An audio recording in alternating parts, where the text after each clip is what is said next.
জনপ্রিয় content creator তৌহিদ আফ্রিদিকে ঘিরে হত্যাকাণ্ডের মামলায় একের পর এক নতুন তথ্য বেরিয়ে আসছে। তদন্তে উঠে আসা কল রেকর্ড ও প্রত্যক্ষ প্রমাণে তার সম্পৃক্ততার বিষয়টি আরও স্পষ্ট হচ্ছে বলে জানায় সিআইডি।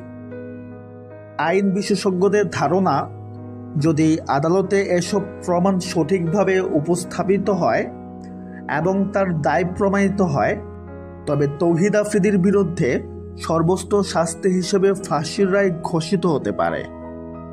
তবে বিষয়টি এখনও আদালতের বিচারাধীন। চূড়ান্ত সিদ্ধান্ত আসবে রায়ের মাধ্যমে। এদিকে রিমান্ডে থাকা অবস্থায় তাকে জিজ্ঞাসাবাদ করে গুরুত্বপূর্ণ তথ্য পেয়েছে বলে জানিয়েছে তদন্ত সংস্থা। সামাজিক যোগাযোগ মাধ্যমেও এই ঘটনাকে কেন্দ্র করে ব্যাপক আলোচনা সমালোচনা চলছে। তো ভিউয়ার্স, তৌহিদ আফ্রিদিকে নিয়ে আপনার কি মতামত কমেন্টে জানাতে পারেন। সবাই ভালো থাকবেন। ধন্যবাদ।